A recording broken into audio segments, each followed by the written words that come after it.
बिस्मिल्लाहिर्रहमानिर्रहीम। अस्सलाम वालेकुम स्टूडेंट्स, आज हम मैथ क्लास 9 यूनिट 9 के एमसीक्यूज़ करेंगे। चलिए फर्स्ट क्वेश्चन देखें। निकात 0 0 और 1 1 के दरमियान फासला डैश है, तो हमने फासला मालूम करना है। दो निकात हमें दे दिए गए हैं, ठीक है। फासले को हम डी से हम रिप्रेजेंट करते हैं, ठीक है। तो जो डिस्टेंस होता है दो पॉइंट्स के दरमियान, उसका फार्मूला ये होता है, ये आपने फार्मूला याद रखना है।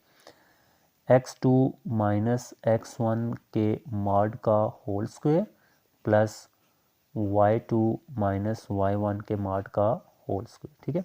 अब इसमें आपको ये पता होना चाहिए कि ये जो पहला पॉइंट है वो बेशक ये ले लें, ये ले लें, आपकी मर्ज़ी है, जो मर्ज़ी ले लें, ठीक है। तो इसको हम पहला ले लेते हैं, इसको दूसरा ले लेते हैं। तो ये हमारे पास x1 है, ये y1 है, ठीक है। तो आपको पता है पहली वैल्यू x की होती है, दूसरी y की होती है। ये हमने दूसरा पॉइंट कंसीडर किया हुआ है, तो इसको हम x2 और ये y2, ये वैल्यूज़ इधर से आपने निकालनी है। तो अब आपने क्या करना है, इस फार्मूले में वैल्यूज़ जस्ट पुट करनी है। तो x2 की जगह हम 0 लिखेंगे, ये मैंने 0 लिखा, माइनस x1 की जगह मैं 1 लिखूँगा, ये 1 लिख लिया, और इसके मॉड का होल स्क्वायर प्लस फिर उसके बाद y2 है, y2 मेरे पास 0 है, तो वो मैं 0 लिखूँगा, माइनस y1 मेरे पास 1 है, तो मैं 1 लिखूँगा, और इसके मॉड का होल स्क्वायर। अच्छा, अब 0 में से 1 निकालेंगे तो -1 आएगा, -1 के मॉड का होल स्क्वायर प्लस 0 माइनस 1 करेंगे तो ये भी -1 आएगा, तो -1, सॉरी स्टूडेंट्स आपको नज़र नहीं आ रहा था, -1 का ये मॉड का होल स्क्वायर हो गया, और ऊपर जज़र भी है, ये भी आपने याद रखना। चलिए, अच्छा अब स्टूडेंट्स मॉड का मतलब क्या होता है? मॉड का मतलब ये होता है कि इस माइनस को आप प्लस में चेंज कर दो, मॉड ख़त्म हो जाएगा, ठीक है। तो 1 का ये होल स्क्वायर हो जाएगा, माइनस हमने गायब कर दिया, प्लस इधर भी माइनस के मॉड का यही मतलब होता है कि आप माइनस को प्लस में चेंज कर सकते हो, तो इसको भी मैंने प्लस में चेंज कर दिया। तो मॉड फिर ख़त्म कर देंगे तो ब्रैकेट लगा देंगे, अब होल स्क्वायर। अच्छा, अब 1 का स्क्वायर तो आपको पता है ना, 1 ही रहता है, एक बार एक ही होता है, और इधर भी एक बार एक ही होगा, और इसके ऊपर जज़र आएगा। अब 1 + 1 जो है वो हमारे पास 2 हो जाता है, तो 2 का जज़र। जी तो स्टूडेंट्स, अब 2 का जज़र जो है वो पूरा पूरा नहीं आएगा, तो बस जो फासला है इन दो निकात का वो हमें पता चल गया, √2 जज़र 2, ठीक है। तो चलिए देखते हैं ऑप्शन में। जी स्टूडेंट्स, तो ये जो डी ऑप्शन हमें नज़र आ रहा है, ये जज़र 2 है, तो ये वाला करेक्ट है। अच्छा, इसी तरह से अगले का भी हम फासला ही मालूम करना है, दरमियानी फासला मालूम करना है। ये 2 पॉइंट्स उसने हमें दे दिए हैं, तो ओके स्टूडेंट्स, वही फार्मूला है, सिर्फ यहाँ पॉइंट्स चेंज आ गए हैं, ठीक है। तो ये हमारे पास x1 0 है और y1 हमारे पास 1 है, x2 हमारे पास 1 है और y2 हमारे पास 0 है। इस तरह से वैल्यूज़ आपने ऊपर लिख लेनी है। अब इस फार्मूले में पुट करते हैं, तो x2 हमारे पास जो है वो 1 है, 1 माइनस x1 मेरे पास 0 है, तो इसके मॉड का होल स्क्वायर, तो ऊपर से देखकर वैल्यूज़ में लिख रहा हूँ, प्लस y2 मेरे पास 0 है, माइनस y1 मेरे पास 1 है, इसका होल स्क्वायर। चलें, अब 1 में से 0 निकालेंगे तो 1 नहीं आएगा ओब्वियसली, तो 1 के मॉड का स्क्वायर है, प्लस 0 में से -1, मतलब 0 में से 1 निकालेंगे तो -1 आएगा ना, और इसका होल स्क्वायर मॉड का। अच्छा, अब मॉड वगैरह ले लें, तो जैसे हमें ये पता है कि 1 का मॉड तो 1 नहीं होगा, तो 1 का होल स्क्वायर प्लस -1 का मॉड जो है वो 1 + 1 कर देंगे, माइनस को ख़त्म कर मॉड ख़त्म कर दिया जाता है, ठीक है। तो मॉड का बेसिक मतलब क्या होता है कि माइनस को आपने प्लस कर देना है, इसका होल स्क्वायर, और ये हमारे पास ये।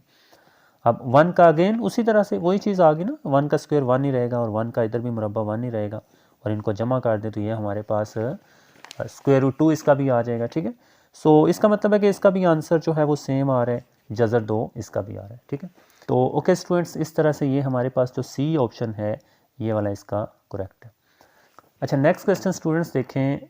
नेक्स्ट क्वेश्चन में निकात है 0 0 2 2 का दरमियानी नुक्ता हमने मालूम करना है। तो चलें, पहले दो में हमने दरमियानी फासला मालूम किया, इन दो में हमने दरमियानी नुक्ता मालूम करना है, ठीक है। 2 पॉइंट्स का हमने दरमियानी नुक्ता मालूम करना है, ठीक है। तो दरमियानी नुक्ता का जो फार्मूला है वो आपको पता होना चाहिए, ठीक है। तो जो दरमियानी नुक्ते का फार्मूला होता है वो स्टूडेंट्स, ये ब्रैकेट आपने मस्ट इसमें यूज़ करनी है, ठीक है। दरमियानी फासले वाले में जज़र था, इसमें ब्रैकेट का इस्तेमाल आपने करना है, और x1 + x2 divided by 2, and फिर यहाँ कोमा आपने मस्ट यूज़ करना है, फिर उसके बाद y1 + y2 डिवाइडेड बाय 2। सो ये फार्मूला है, ये फार्मूले की शेप याद रखें, ठीक है। ब्रैकेट्स का इस्तेमाल मस्त करना है, दरमियान में कोमा मस्त लगाना है, इधर दोनों वैल्यूज़ x वाली ऊपर प्लस करके 2 पर डिवाइड करनी है, इधर दोनों y वाली वैल्यूज़ प्लस करके 2 पर डिवाइड करनी है। तो इस तरह से आप याद रख सकते हो, ठीक है। अब इसमें हमने वैल्यूज़ पुट करनी है स्टूडेंट्स, उसी तरह से ये x की, ये y की, ये x की, ये y की, तो इसको हम पहला और इसको दूसरा कंसिडर करेंगे। तो x1 y1 और ये x2 और y2।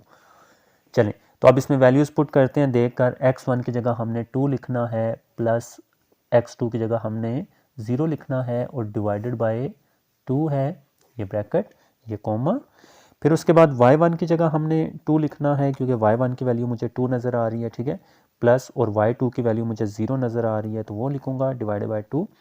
अब इनको पहले प्लस कर लेते हैं, फिर उसके बाद हम डिवाइड कर लेंगे। तो 2 + 0 2 डिवाइडेड बाय 2, और 2 + 0 इधर भी 2 डिवाइडेड बाय 2, ये कॉमा, ये ब्रैकेट, ये आती रहेगी।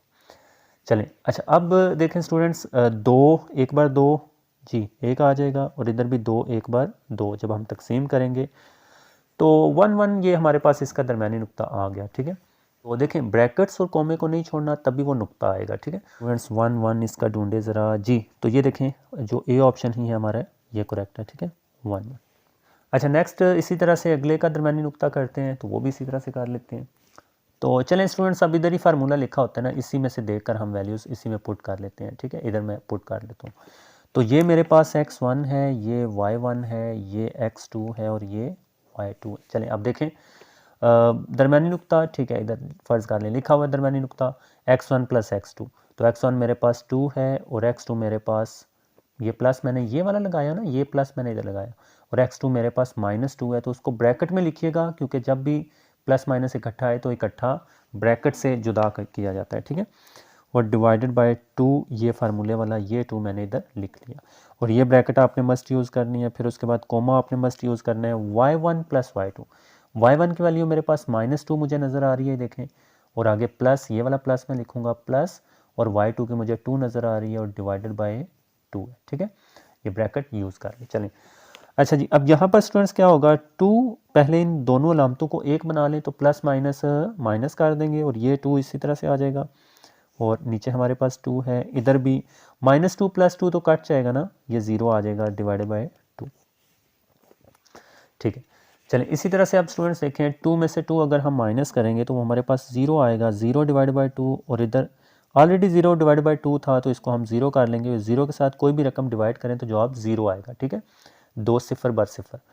अच्छा, अब ये भी 2 0 बर 0, तो 0 0, तो जी स्टूडेंट्स ये हमारे पास इसका आंसर आ जाएगा 0 0, ठीक है। ध्यान लगाते हैं 0 0, ऑप्शन सी जो है हमारे पास ये करेक्ट है। अच्छा नेक्स्ट क्वेश्चन देखें स्टूडेंट्स, एक मसलस जिसके तीनों इजला की लंबाई बराबर हो वो कहलाती है।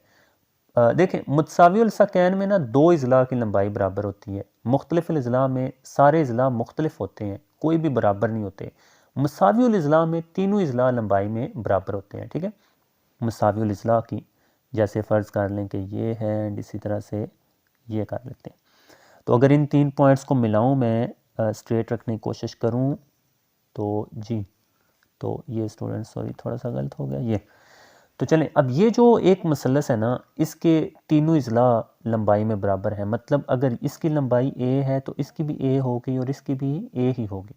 तो इसको हम मसावियुल इजला बोलते हैं। क्या बोलते हैं? मसावियुल इजला, अगर तीनों इजला लंबाई में एक जितने हों, ठीक है।